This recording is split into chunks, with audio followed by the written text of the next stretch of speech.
I never imagined that the people I trusted most, my own parents, would one day try to take away the one thing that felt like home to me. The country house my grandmother left me wasn't just four walls and a roof, it was my sanctuary, the only place where I could breathe freely. And when I discovered my family's plan to sell it behind my back, something inside me shattered. Sit back, relax, and stay with me until the very end of this story, because what I'm about to share may sound unbelievable, but every word is true. Before I continue, if you're watching this, please take a moment to like this video, subscribe to my channel, and drop a comment. I want to know, have you ever had to fight for something that was rightfully yours, especially against your own family? My name is Rachel Morgan. I'm 35 years old, and I work as a real estate agent in Chicago. On the surface, my life probably looks polished, even enviable: successful career, financial stability, a neat apartment in the city. But underneath, there's a history of neglect and favoritism that shaped me more than I like to admit. To understand why the house in Hudson Valley means so much to me, I need to take you back to when I was a little girl. My grandmother Margaret was the steady hand in my life. While my parents were busy pouring their attention into my younger sister Sophie, it was Grandma who saw me, who nurtured me, who gave me the kind of unconditional love every child longs for. Every summer from the time I was 8 until I turned 17, I left behind the chaos of our suburban home in Naperville and spent 3 months at her farmhouse in Hudson Valley, New York. Those summers were magical. I woke up to the sound of birds instead of slammed doors. I learned how to knead dough for pies that filled the whole kitchen with the smell of cinnamon and apples. I followed Grandma into the garden, where she taught me how to coax tomatoes from the soil and pick beans when the pods felt just right between my fingers. Evenings were my favorite, when we'd sit together on the wide wraparound porch, rocking slowly as the sun dipped behind the hills. She'd tell me stories of her own youth, of mistakes she made, of lessons she learned. "Rachel," she'd say, holding my hands in hers, her skin soft but lined with age, "never let anyone take advantage of your kind heart. Not even family. Especially family." I used to laugh, thinking she was being dramatic, but she was planting a seed of wisdom that I wouldn't fully grasp until much later. The house itself was more than just a structure. Built in the 1942, it had solid oak beams that seemed to hum with history. The hardwood floors creaked in a way that felt like they were greeting you when you walked across them. In the mornings, light poured in through the tall windows, painting golden stripes across the walls. Out back, there was a small apple orchard where Grandma and I picked fruit until our baskets overflowed. The detached garage had been transformed into her painting studio, filled with the scent of oil paints and turpentine, where canvases leaned against the walls like quiet witnesses to her creativity. When Grandma passed away 5 years ago at 88, it felt like a part of me had been ripped away. She had been my anchor. At the reading of her will, I learned she had left the farmhouse specifically to me. Along with the legal documents, there was a letter in her elegant, slanted handwriting. "My dearest Rachel," it read, "I am leaving this house to you because you love it as I did. I've watched you connect with this land since you were a little girl. This house is not just property, it is part of who you are. Protect it, and it will protect you." Those words struck me to my core, and from that moment, I vowed to honor her gift. I poured not just money but my heart into keeping the farmhouse alive. I replaced the outdated plumbing and rewired the entire place myself with the help of trusted contractors. I stripped and polished the hardwood floors until they gleamed again. I replanted the garden with heirloom seeds Grandma had saved in little glass jars labeled in her handwriting. Every weekend I could spare, I made the 90-minute drive from Chicago to Hudson Valley. I'd arrive Friday night, breathe in the crisp air, and by Sunday evening, I was renewed in a way the city could never offer me. People often ask me why I didn't just rent it out or move there full time. But to me, it was never about maximizing value. That house wasn't an investment, it was a living memory. It was the place where I felt closest to Grandma, where every corner reminded me of her laughter, her wisdom, her unwavering belief in me. Meanwhile, my family treated it as nothing more than the old country place. my parents never showed interest. Sophie thought it was boring, too far from the city, lacking shopping malls or trendy coffee shops. To them, it was a piece of property gathering dust. To me, it was home. I thought that by working hard, by carrying on Grandma's legacy, I was honoring her and, in some small way, proving to my parents that I wasn't just the responsible one, but someone worthy of pride. For a long time, I believed they respected that, but I was wrong. Because 3 months ago, I stumbled upon a secret that made my blood run cold, a secret that revealed just how little they valued me, my efforts, or Grandma's wishes. And from that moment, everything changed. Would you ever forgive your parents if they tried to take away the one thing that meant the most to you? That's exactly the position I found myself in, and it led to a confrontation that tore our family apart. Let me tell you how it all began. Growing up, it was always clear where the balance of love and attention tilted in my family, though I spent years trying to ignore it. My parents had a way of wrapping all their hopes, worries, and tenderness around my younger sister Sophie, while I was expected to hold myself together without complaint. As a child, I told myself it was fine, that being the responsible one was a badge of honor. But as I got older, the quiet favoritism hardened into something sharper, something I could no longer dismiss. It showed up in the smallest of moments. I'd come home from school clutching an award for academic excellence, hoping for a proud smile or at least a pat on the back. Instead, my mother would murmur, "That's nice, Rachel," before turning to Sophie, who would be sulking because a friend hadn't invited her to a party. The entire dinner table would shift to comforting Sophie, reassuring her, filling her plate with extra dessert, as if sugar could dissolve her sadness. My achievement became nothing more than a passing detail, forgotten in the shadow of Sophie's moods. By the time I was a teenager, I had perfected the role of the invisible achiever.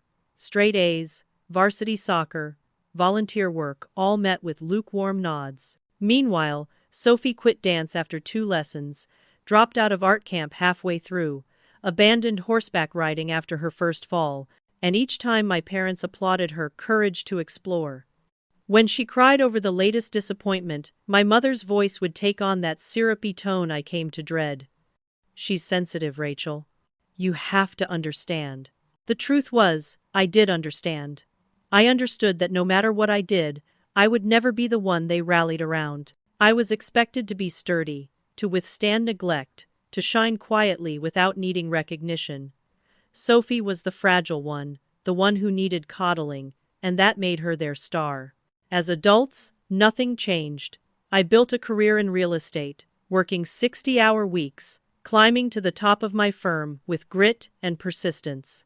My name appeared on leaderboards, my sales broke records, but when I mentioned any of it at Sunday dinner in my parents' Naperville home, the subject quickly veered back to Sophie's latest misadventure. One month, she had quit her job because her boss didn't get her artistic spirit. The next, she broke up with yet another boyfriend because he lacked depth. My father would sigh, shaking his head with faux sympathy, while my mother defended her every choice, as if Sophie were a delicate flower the world failed to water. And me?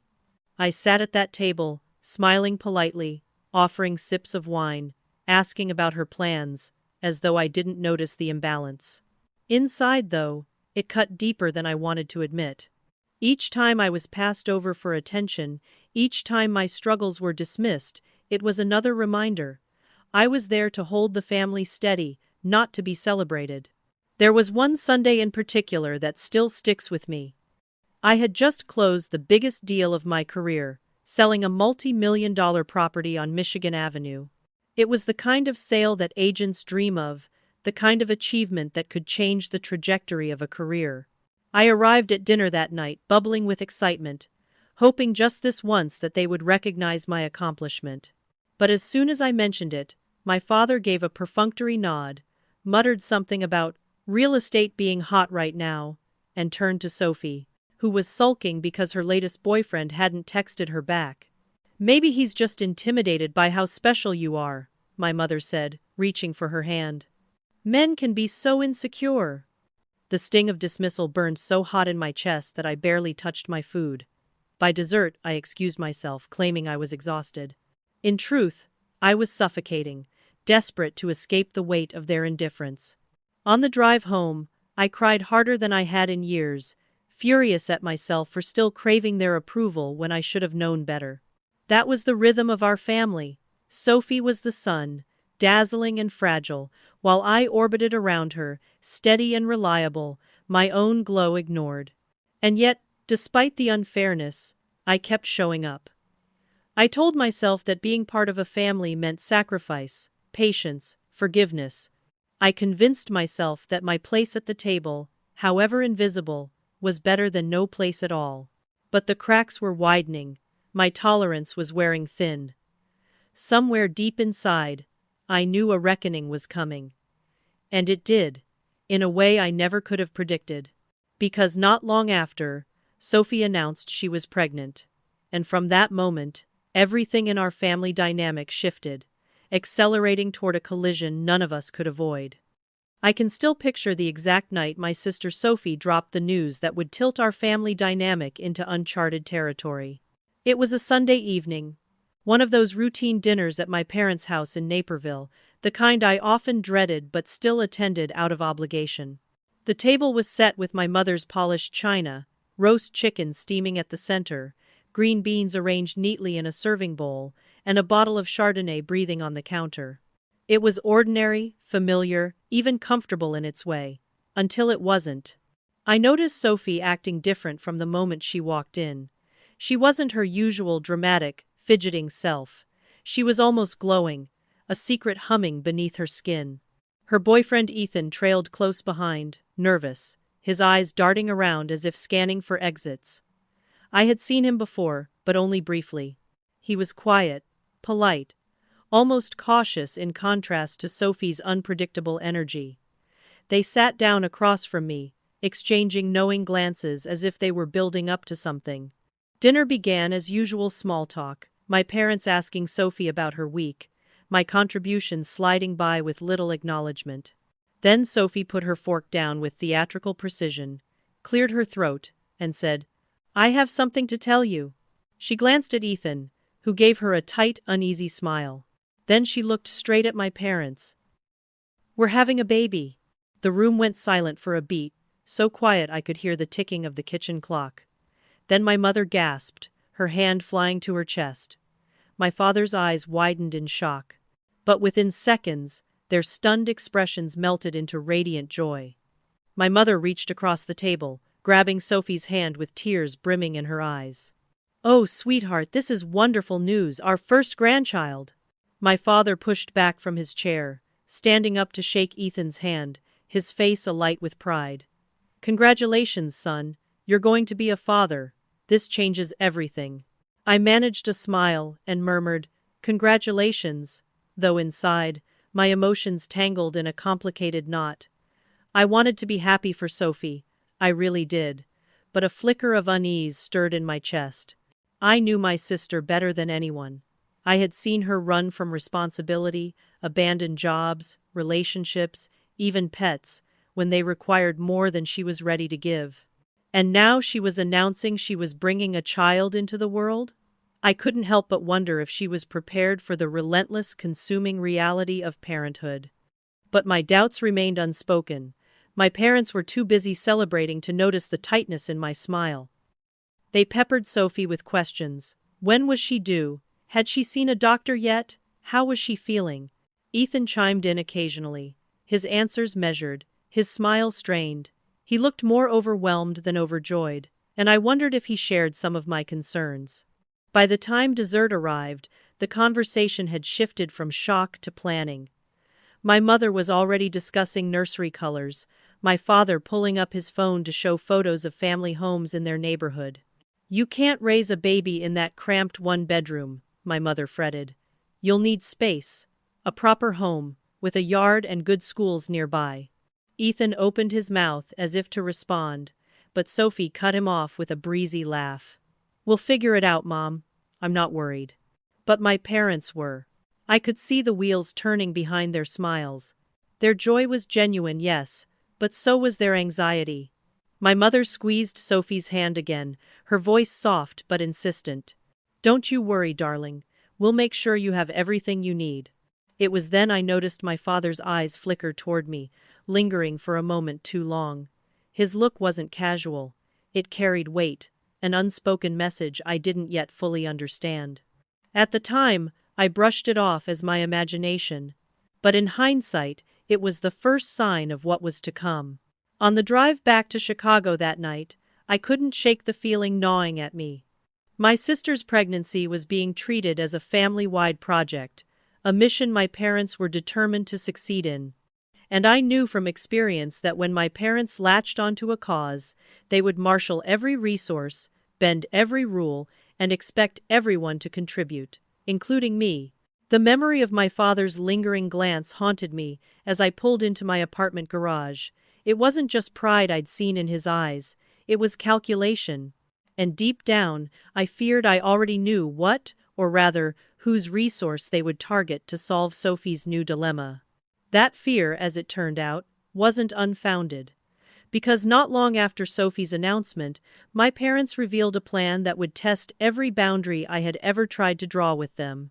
And when I discovered the truth of what they intended, the betrayal cut so deep I knew nothing in our family would ever be the same again.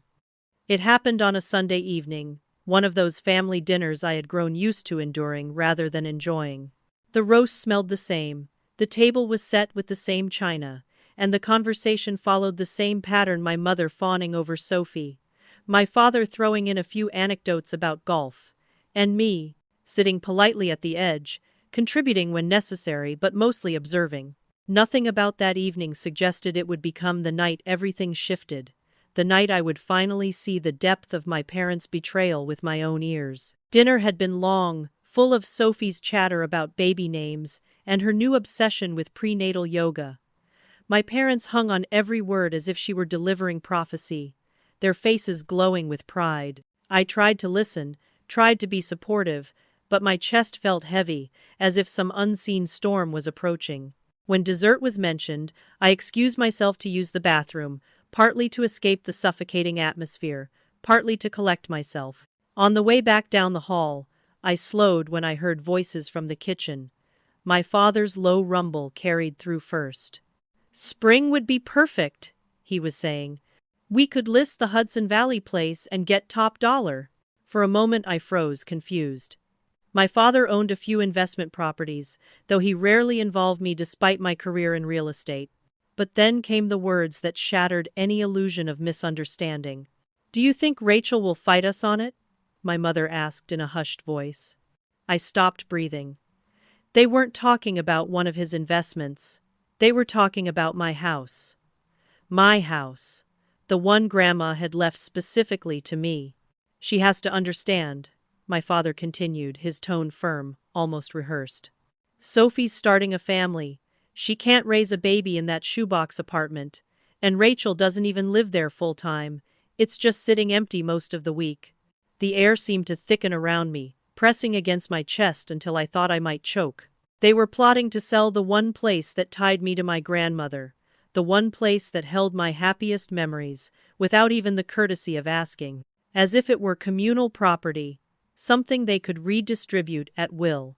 My mother's voice softened, the same syrupy tone she had always used to manipulate compliance. "We should bring it up after dessert. If we emphasize how important this is for the baby, Rachel will come around. She's always been reasonable." By reasonable, I knew exactly what she meant: compliant, submissive, willing to sacrifice without question. That had been my role for as long as I could remember, the dependable daughter who gave without expectation, who bent so others wouldn't have to. I must have shifted my weight on the floorboards, because the voices abruptly stopped. For a moment, the silence was so sharp it felt like a blade. My heart pounded against my ribs as I forced my face into neutrality, stepping into the kitchen doorway, with what I prayed was a steady voice. "Need any help with dessert, Mom?" She looked at me too quickly, a flicker of guilt flashing across her features before she smoothed it into a smile. "No, dear, just getting the coffee ready. Go sit down. We'll be right there." I walked back into the dining room, every step feeling like I was walking across a minefield. Sophie was laughing at something on Ethan's phone, her hand resting protectively on her stomach. She looked up at me with a grin, but there was something calculating in her eyes I hadn't noticed before. "Everything okay, sis? You look weird." "Just tired," I replied, forcing my lips into a smile, though my hands trembled under the table when I sat back down. When my parents returned with pie and steaming cups of coffee, I waited. I waited for them to bring it up, to reveal their carefully rehearsed argument, to try and sell me on the idea of sacrificing the only place in the world that was truly mine. Part of me hoped I had misheard, that I had twisted their words in my head. But then my father cleared his throat, sliding a plate toward me. "Rachel, we wanted to discuss something important," he began, his tone deliberate, weighted. "It's about Grandma's house." A coldness spread through my chest. I looked him directly in the eye and said, "My house." For the first time in years, he seemed thrown off balance. He blinked, faltered, then pressed on. "Yes, technically, but we've been thinking about Sophie's situation." My mother jumped in, her voice sugary, persuasive. "Your sister is going to have a baby, Rachel. She needs space, a proper home to raise a child. Don't you think that's more important than a weekend retreat?" I felt the blood roar in my ears, but my voice came out steady, colder than I thought possible. "That house belongs to me. Grandma left it to me. I've been paying the taxes, the insurance, the maintenance. I've poured thousands into renovations. You have no right to even suggest selling it." Their smiles faltered. The room grew taut, a wire pulled too tight. My father leaned forward, his tone sharpening. "This is about family helping family. You don't even live there. Sophie needs it more." My gaze shifted to Sophie. She wasn't quiet out of discomfort, she was quiet out of expectation. She had already envisioned the nursery, the curtains fluttering in the morning light. She wasn't asking for my house. She was claiming it. I set my cup down slowly, hiding the trembling of my hands. "So let me understand. You want me to give up the home Grandma entrusted to me, that I've cared for and loved, so you can sell it, and hand the money to Sophie for an apartment." My father's jaw tightened. "Not hand it. You'd get a portion, of course." "How generous," I said, the bitterness in my tone cutting through the room like glass. "And when exactly were you planning on asking me? Before or after you scheduled the open house?" No one spoke. Sophie's smile had faded, her eyes sharp now, defensive. My mother exhaled heavily, as if I were the one being difficult. "Rachel, don't be stubborn. This is what families do. They sacrifice for each other." I stared at her, something hardening in me, something that had been waiting years for this moment. "Support goes both ways, Mom. And tell me, when has this family ever sacrificed anything for me?" The silence that followed was deafening. My father clenched his jaw. My mother looked away. Sophie smirked faintly as if daring me to back down. And for the first time, I didn't. I knew then that the storm I had felt building all evening was here, crashing over me, threatening to sweep me under. But instead of drowning, I felt something else, a flicker of resolve.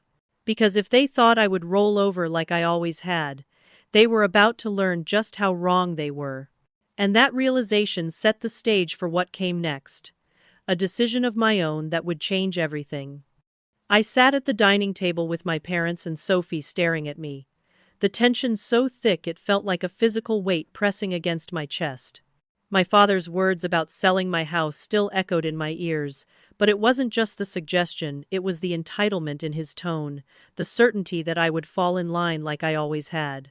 My mother sat with that pleading smile she used whenever she wanted to disguise manipulation as compassion. And Sophie, well, she didn't even bother to look embarrassed. She looked triumphant, as if the decision had already been made, and I was nothing more than a formality in the process. I realized in that moment that I had a choice. I could play the role they expected of me, the compliant daughter, the one who bent so her sister could thrive, or I could finally draw the line. For once, I could refuse to be sacrificed on the altar of Sophie's needs. My hands trembled beneath the table, but I forced my voice to stay calm and clear. "That house is mine," I said slowly, each word deliberate. "Grandma left it to me. I have cared for it, invested in it, and loved it for 5 years. It's not a piece of property to shuffle around. It is my home." My father's jaw tightened, his face flushing. "You don't even live there full time. Sophie needs a place to raise her child. Do you want your niece or nephew growing up in a cramped apartment?" I turned toward Sophie, who had finally decided to speak. She smirked slightly, her voice light, almost casual. "I already started thinking about how I'd set up the nursery. The upstairs room gets such beautiful morning light." Her words sliced through me. She spoke about my house as if it were already hers, as if my memories, my sweat, and my money didn't exist. It wasn't even a request. It was a claim. "Let me make this very clear," I said, my voice dropping low, trembling with anger I could no longer suppress. "That house is not up for discussion. I will not sell it. Not for you, not for anyone." My mother's smile faltered, her tone turning sharper. "Rachel, don't be difficult. Families support each other. You've always been so reasonable." I laughed bitterly, shaking my head. "Reasonable? You mean obedient? You mean I've spent my entire life stepping aside so Sophie could have center stage? You've made sacrifice sound like virtue when really it's just been convenience for you, for her." For the first time, silence fell across the table. My father's fork clattered against his plate. My mother blinked, her lips pressed into a thin line. "And Sophie?" She leaned back in her chair, eyes narrowing, as if she couldn't quite believe I had the nerve to challenge her entitlement. My father slammed his palm against the table, making the dishes rattle. "Enough. This is not about you. This is about your sister. About family. We're not asking. Rachel, we're telling you what needs to happen." A surge of heat rushed through me, anger and betrayal mixing until I felt almost dizzy. I stood, pushing my chair back so hard it scraped against the hardwood floor. What needs to happen is you all start respecting me, my choices, and what's mine. You don't get to decide what happens to my property. That house is not for sale, and I'm done being treated like the family's safety net." My mother's face flushed, her voice rising. "Rachel, sit down. Don't walk away from this conversation. You can't just abandon your family when they need you." I grabbed my purse, my hands steady now, my decision solidifying with each passing second. "I'm not abandoning anyone. I'm refusing to let you take advantage of me. There's a difference." Sophie's voice cracked through the room, sharp and shrill. "You're selfish. You've always been jealous of me, and now you're proving it. You'd rather cling to some dusty old farmhouse than help your own niece." I paused at the doorway, looking back at her, my heart pounding. "You don't need my house, Sophie. You just want it handed to you because that's what you've always been given. Well, not this time." The silence that followed was suffocating. My father's face was red with rage, my mother's eyes shone with tears, and Sophie glared at me with a hatred that chilled me to my core. But beneath their fury, beneath their accusations, I felt something new rising in me, something powerful. For the first time, I had stood my ground. I opened the front door, the cool night air rushing over me like a wave of freedom. Behind me, I heard my father call out, his voice tight with frustration. "Think about it, Rachel. Family has to come first." I stopped with my hand on the doorknob, the weight of his words pressing against me. Slowly, I turned my head just enough to say, "That's exactly what I'm doing. I'm finally putting myself first." And with that, I walked out, the slam of the door behind me louder than any argument we'd ever had. As I sat in my car, gripping the steering wheel, I realized something important. They had expected me to fold, like always. They had banked on my compliance, but I hadn't. I had drawn the line, and there was no going back. What I didn't know then was that my defiance had set off a chain of events I could never have anticipated, because my parents and Sophie weren't done.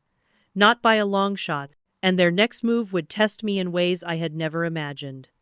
The night I walked out of my parents' house, leaving behind their stunned silence and Sophie's seething glare, I knew something inside me had shifted. For years, I had been the one to compromise, to smooth things over, to sacrifice quietly while Sophie was celebrated for even the smallest effort. But when they tried to claim the farmhouse, the one place that had ever felt truly mine, I realized I couldn't bend anymore.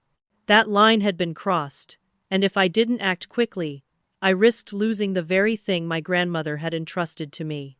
Lying awake that night in my Chicago apartment, my mind replayed every word of their conversation, every entitled smirk from Sophie, every manipulative plea from my mother. Rage simmered beneath the surface, but so did clarity.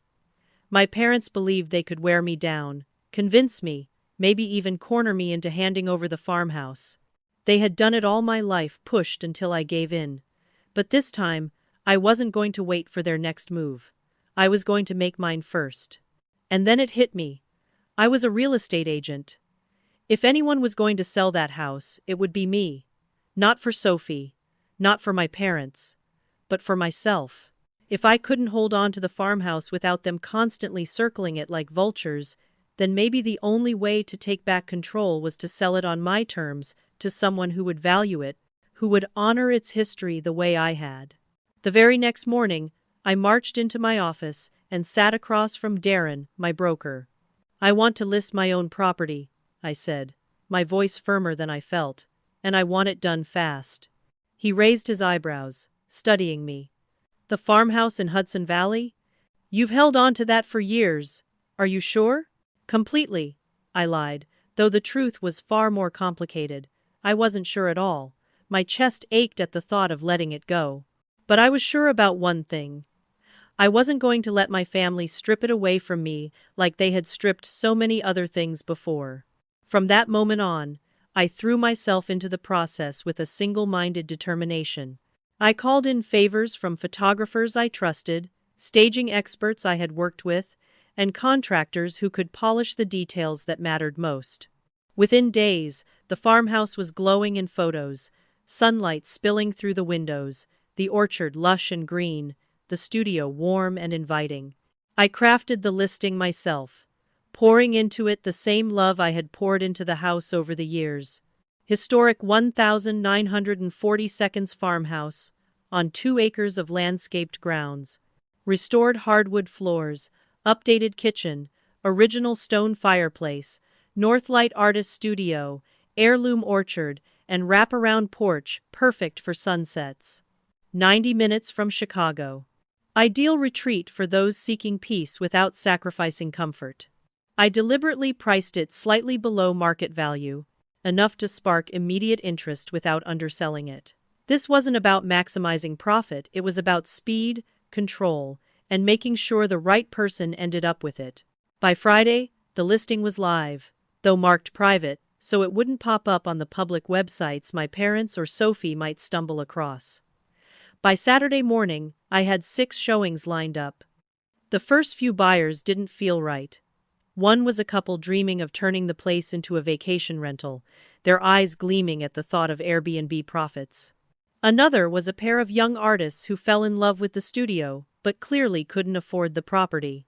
My stomach twisted each time, imagining Grandma's home cheapened into a short-term rental or abandoned when the mortgage became too heavy. Then, late in the afternoon, came Daniel Whitaker. A tall man in his mid-40s, sharp but soft-spoken, with a gravity in his presence that immediately set him apart. He walked through the front door and paused, running his hand along the oak banister of the staircase. "They don't make them like this anymore," he murmured. As I guided him through the rooms, I noticed something different about him. He didn't just ask about square footage or property taxes. He asked about the history, about the orchard, the garden, the studio. When we reached the converted garage, sunlight flooding in through the north-facing windows, he stood silently for a long time. Finally he said, "My late wife was a painter. She always wanted a space like this. It feels familiar somehow." His voice carried the kind of reverence I had hoped for, the kind that made my chest loosen for the first time in weeks. Out on the porch, we sat in the rocking chairs as the sun began to set. He looked out over the orchard and said, "This place deserves someone who will love it. If I were to make an offer, you should know I wouldn't tear it down. I wouldn't cut it into parcels. I'd keep it as an island." For a moment, tears stung my eyes. It felt like fate had sent him there. Within hours, his agent called with a full-price offer, clean terms, and a quick closing date. It was everything I had asked for, everything I needed to cut my family out of the process completely. Accepting that offer was one of the hardest decisions of my life, and yet one of the easiest. I felt grief, yes, but also relief, like I was finally seizing control of a narrative that had never truly belonged to me. I signed the papers, knowing that when my parents tried to corner me again, it would be too late. But as I drove back to the city that night, the weight of what I had done began to settle in. I had outmaneuvered them, yes. I had protected myself, yes. But I also knew my family, and I knew this wouldn't end here. Because if they thought they had a claim before, what would they say when they discovered the house was gone for good? That question haunted me, and the answer would come far sooner and far more explosively than I was prepared for. The phone call came on a Saturday morning when I was just starting to feel like I could breathe again. I had poured everything into selling the farmhouse on my own terms, and with the deal closed, I thought maybe, just maybe, the storm had passed. But when I saw my father's name flashing across my screen, a sense of dread gripped me. I almost didn't answer. Almost. But curiosity and obligation got the better of me. "Rachel," he said as soon as I picked up, his voice tight, frantic. "Thank God. There's a man in your house. He says he owns it and he's calling the police." For a moment, I couldn't process the words. "What do you mean?" We drove out to take measurements for the nursery. Sophie wanted to see how the crib would fit upstairs. I used my key to let us in, and this stranger was there, threatening to have us arrested. "Rachel, you need to come right now." I froze, gripping the phone so tightly my knuckles went white. My parents had taken Sophie to the farmhouse, my former farmhouse, without telling me, let themselves in using a key they were never supposed to have, and walked straight into the new owner. My stomach dropped. This was it. The moment of truth I had been bracing for. "I'll be there," I said, my voice steadier than I felt. The drive from Chicago to Hudson Valley blurred in my memory, adrenaline pumping through my veins the entire way. I gripped the steering wheel so hard my fingers ached, my mind racing with every possible outcome. I knew I was walking straight into a confrontation I could never undo, but there was no choice now. When I pulled into the gravel driveway, the scene looked surreal. A police cruiser sat parked beside my parents' SUV. My mother was perched on the porch steps, her face pale and drawn. My father stood near the officer, gesturing wildly with his hands, his voice raised.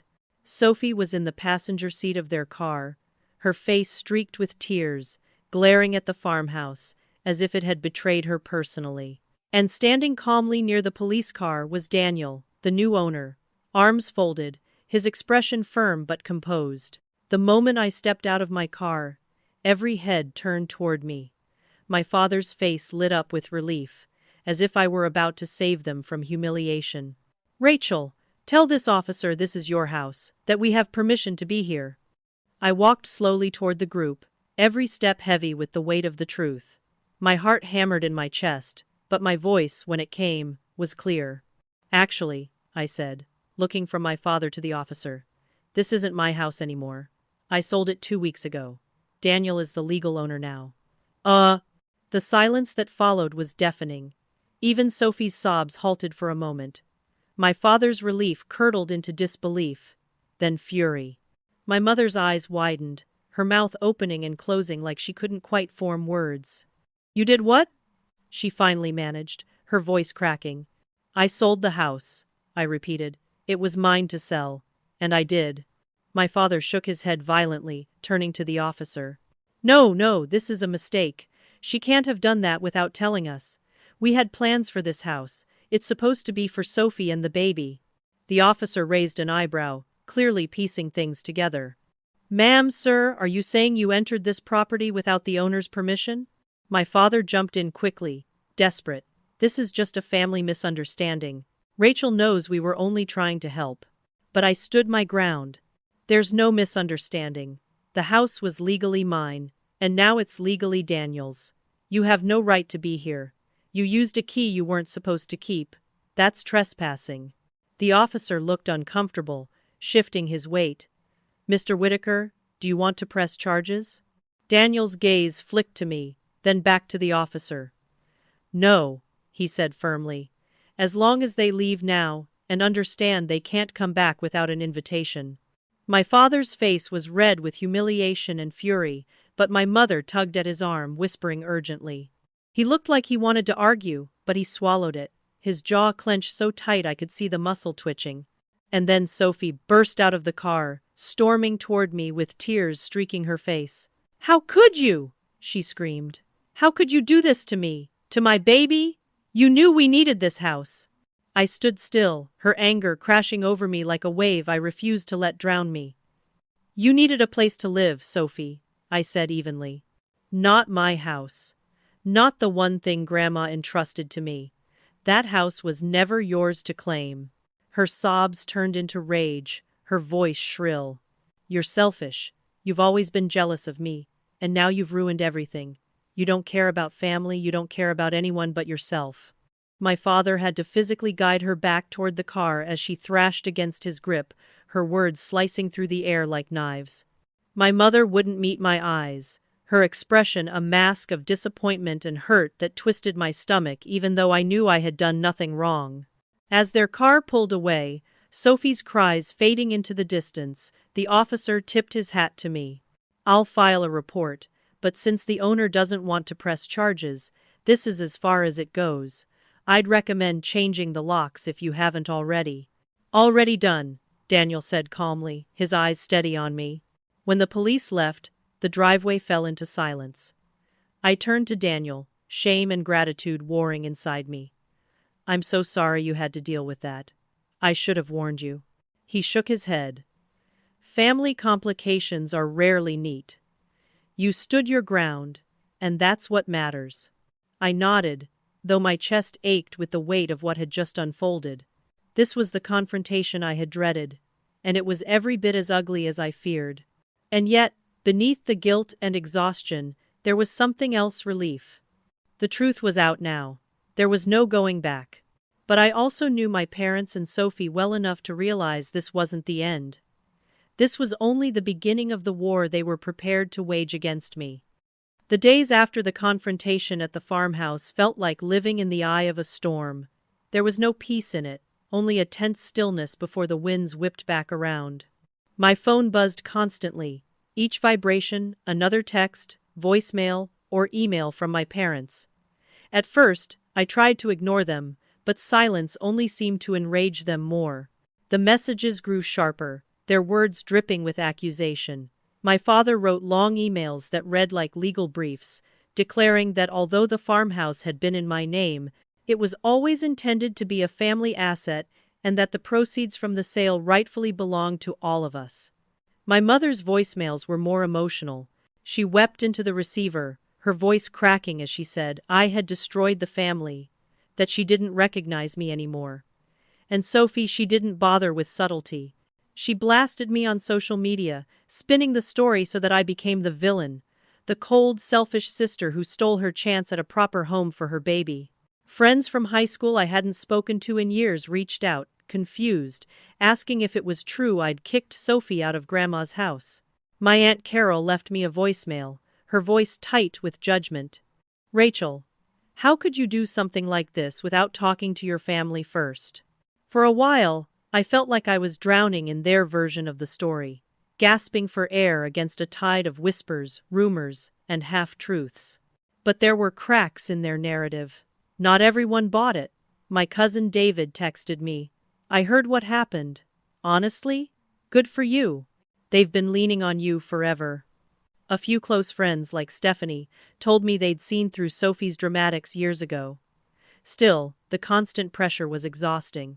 I would sit at my kitchen table at night staring at my phone, debating whether to call my parents and try to explain again, to remind them that the house was legally mine. But each time, something inside me stopped. I realized it wasn't about logic. It wasn't about legality. It was about control, and about their fury that I had finally slipped out of it. The weight of guilt tried to creep in during quiet moments. At night, lying awake, I would hear my mother's voice in my head, families sacrifice for each other. I would picture Sophie's tear-streaked face at the farmhouse, wailing that I had ruined everything for her child. A part of me questioned myself. Maybe I could have compromised. Maybe I could have sold the house and shared the money. But then, just as quickly, I remembered the sound of their voices in that kitchen, plotting to sell my home without even asking me, already speaking of it as if it belonged to them. That memory always hardened my resolve again. And then something happened that shifted everything. Out of nowhere, Ethan, the father of Sophie's baby, texted me. "Can we meet for coffee? Just you and me. There are things you should know." We met at a small cafe downtown, the kind of place where no one would pay attention to two people in a booth by the window. Ethan looked tired, his hair disheveled, his shirt wrinkled like he hadn't been sleeping well. He stirred his coffee slowly before speaking. "Sophie doesn't know I'm here. If she did, she'd lose it." I leaned forward, unsure what to expect. "Why did you want to meet me?" He sighed, rubbing a hand across his face. "Because I can't stand the way this has been handled. The way your parents talk about you, the way Sophie acts like she's entitled to everything. It's not right, and it's not even the truth." I stared at him, stunned. "What do you mean?" He looked down at his coffee, then back at me. "We're not struggling the way they make it sound. I have a good job in IT. I've been saving for over a year to put a down payment on a condo. We could have managed just fine in our apartment for a while longer. Was it cramped? Sure. But it wasn't impossible. It was Sophie who insisted. She kept telling me her parents promised to take care of everything, that the farmhouse was already as good as hers. My stomach twisted. "So this was never about needing a place?" He shook his head. "Not really. Your parents wanted to swoop in like heroes but without spending their own money. I overheard them talking about how they refinanced their house a few months back. They have the funds if they really wanted to help. They just didn't want to touch their own comfort. Your inheritance was the easy solution." His words hit me like a tidal wave, both vindicating and infuriating. For weeks I had questioned myself, wondered if I had been too harsh, too selfish. But now I saw the truth. It had never been about Sophie's baby, or about what was practical. It was about my parents' need for control, about their willingness to sacrifice me again, to preserve their own image of generosity. "Why are you telling me this?" I asked quietly. Ethan leaned forward, his expression weary but sincere. "Because someone has to. Because you deserve to know you're not crazy. You were right to protect yourself." I left that cafe with my heart pounding. The anger I felt toward my parents was sharper now, no longer dulled by guilt. I knew they had chosen convenience over honesty, optics over fairness. They had tried to make me feel like the villain when in truth, they had orchestrated the betrayal from the start. But knowing the truth didn't mean the storm had passed. If anything, it made me realize how far my family was willing to go to bend me to their will. And deep down, I knew they weren't finished yet. Their next move was coming. The only question was how far they would go to get what they wanted. After weeks of accusations, rumors, and sleepless nights, I finally realized I had to stop reacting to my family's chaos and start rebuilding my life on my own terms. The farmhouse was gone, and though part of me mourned the loss, I also knew it was the price of freedom. Still, the hole it left in my heart needed to be filled with something meaningful, something that couldn't be taken from me. The idea came to me late one night, as I scrolled through the baby photos Sophie had posted online. I stared at her swollen belly, the crib she'd bought secondhand, the endless comments congratulating her on her miracle. My emotions were tangled. Resentment for her entitlement, sorrow for the broken trust between us. And, buried beneath it all, a flicker of tenderness for the child who hadn't asked to be born into this mess. That baby was innocent. She was my niece, my blood, and she deserved better than being used as a pawn in my parents' manipulations. So I made a decision. If my family wanted to paint me as selfish, fine. But I would prove them wrong in my own way, not by giving in to their demands, but by making a choice that aligned with my values, not theirs. I contacted a financial advisor I trusted and set up a college fund for Sophie's baby. I structured it carefully, locked it down so tightly that neither my parents nor Sophie could ever touch it. The money could only be used for education, It was my way of honoring Grandma's legacy, providing opportunity, but with boundaries no one could cross. When I told Ethan about it, his eyes softened. Rachel, that's incredible. She may not see it now, but someday she'll understand what you did for her daughter. I nodded, but my chest tightened. I didn't do it for Sophie. I didn't do it for recognition or forgiveness. I did it for the child. For Lily, who deserved a future not dictated by manipulation and control. Of course, news of what I'd done couldn't stay secret for long. Tyler, gentle, well-meaning, perhaps too honest, told Sophie. And she told my parents. My mother called me one evening, her voice subdued, almost fragile. Tyler told us about the fund, she said. That was thoughtful of you. Her words caught me off guard. They weren't quite an apology, but they weren't the familiar manipulations either. For the first time, she acknowledged something I had done without twisting it into a weapon. I didn't know how to respond. She's my niece, I said simply. I want what's best for her. She's my niece. There was a long pause on the other end, then a sigh. We miss you at Sunday dinners. Maybe you could come this weekend. Meet Lily. It wasn't forgiveness. It wasn't reconciliation. But it was a crack in the wall that had separated us. And despite everything, I found myself wanting to walk through it, if only to see the baby who had unknowingly changed the course of my family forever. That Sunday, I drove to my parents' house with my stomach in knots. I braced myself for glares, for icy silence, for the weight of unspoken accusations. And some of that was there. My father was stiff, his conversation clipped, his pride still wounded. Sophie was cold, her eyes guarded. But when I reached for Lily, something shifted. The baby was small, warm, her tiny hand curling instinctively around my finger. I looked down at her soft face, her blue eyes blinking up at me, and felt a lump rise in my throat. In that moment, all the bitterness and anger faded into the background. This child was innocent, untouched by the ugliness that had surrounded her arrival. She didn't care about family politics or inheritance battles. She just needed love. Sophie watched me quietly, her expression unreadable at first. Then, almost reluctantly, she said, I was so angry at you. I thought you chose a house over me, over my baby. But seeing you with her. Her voice trailed off, and when she spoke again, it was softer.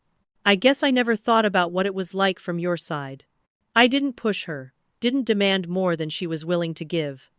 That house was never the choice, I said. It was about respect, about being heard, about not being erased. She looked down at Lily, rocking her gently. I'm starting to understand that.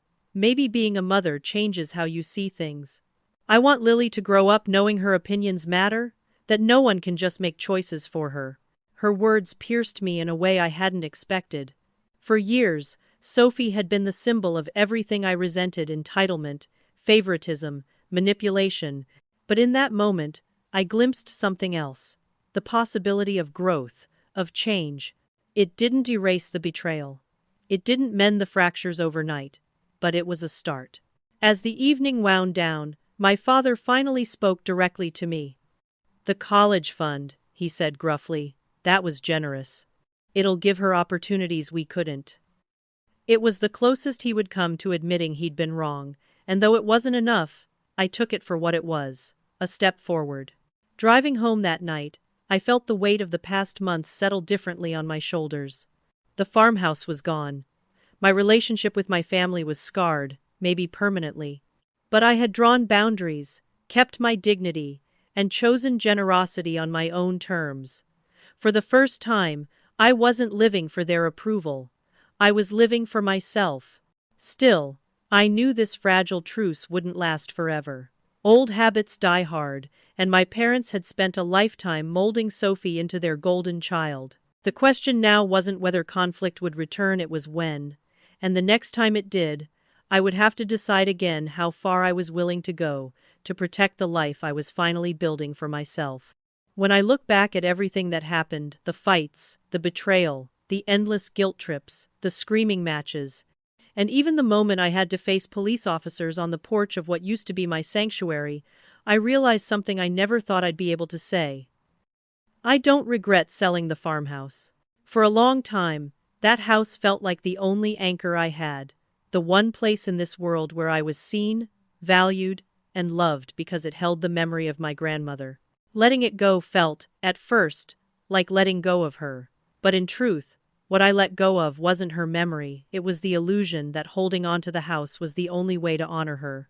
What I've learned is that my grandmother's legacy wasn't the property. It wasn't the orchard or the creaking floors or the wraparound porch. It was the lesson she drilled into me every summer we spent together. Never let anyone take advantage of your kind heart. Not even family. Especially family. I didn't understand it when I was young, but now it's carved into me like stone. Her wisdom wasn't about walls and beams. It was about boundaries, dignity, and the courage to say no, even when the people pushing you are the ones you love most. For years, I confused silence with peace. I thought avoiding conflict meant being a good daughter, a good sister, a good person. But all it really did was teach my family that my needs could be ignored, my sacrifices taken for granted, my boundaries erased without question. It took the ugliest, most painful confrontation of my life to finally snap me out of that pattern. And while I still carry the scars of those months, the looks of disappointment, the bitter accusations, the broken trust, I also carry something else: strength. The kind of strength that only comes when you've been pushed past the point of breaking and you realize you won't bend anymore. Rebuilding my life without the farmhouse has been both strange and liberating. I bought a small condo in the city with a balcony big enough for pots of tomatoes and herbs. Every time I water them, I feel a little of my grandmother's spirit there, reminding me that growth doesn't depend on acres of land, it depends on care and intention. My weekends look different now, but I've made peace with that. I pour my energy into my career, my friendships, and yes, even into the fragile, tentative relationships I'm slowly rebuilding with my family. Things aren't perfect between us. They may never be. My parents are set in their ways, and Sophie still struggles with the idea that she isn't entitled to everything she wants. But there have been small shifts, tiny moments where respect sneaks in. When I held Lily for the first time, I felt something soften in Sophie. She saw me not as her rival or her obstacle, but as her sister. We still have a long way to go, but for the first time, I believe it's possible that our bond can grow into something healthier if I continue to protect my boundaries. The most surprising gift of all has been Lily herself. She has no idea of the battles that surrounded her arrival, no knowledge of the tears or the shouting or the slammed doors. She's just a baby, full of light and innocence. Watching her grow has reminded me that cycles can be broken. If Sophie truly means what she said, that she wants her daughter to grow up knowing her opinions matter, then maybe Lily's generation will carry something better than what came before. And maybe I can play a role in that, not by giving up myself for her, but by showing her that strength and kindness can exist together. To those of you listening, maybe you've been where I was, torn between loyalty and self-preservation, guilt and dignity. Maybe you've been taught, like I was, that family always comes first, even if it means losing yourself in the process. I want you to hear this clearly. Real family, healthy family, doesn't ask you to erase yourself for their comfort. True love doesn't demand you sacrifice your self-respect. Setting boundaries isn't selfish, it's necessary. It's an act of courage and self-love, and sometimes it's the only way to protect the parts of you that no one else will protect. If you're in a situation where your boundaries are being crossed, I hope my story gives you permission to stand your ground. You might lose things, relationships, approval, the illusion of harmony, but what you gain is far more valuable. The ability to live on your own terms, to honor yourself the way you deserve. And when you do that, you may find that even the relationships worth saving begin to rebuild on stronger, healthier ground. I sold the farmhouse, but I kept something much greater. I kept my voice. I kept my dignity. And in doing so, I finally understood my grandmother's true gift to me, the courage to choose myself. If this story resonated with you, please like this video, subscribe to my channel, and share it with someone who might need to hear these words today. And, most importantly, I'd love to hear from you. Have you ever had to stand up to your own family to protect something that mattered to you? How did it change you? Let's talk about it in the comments.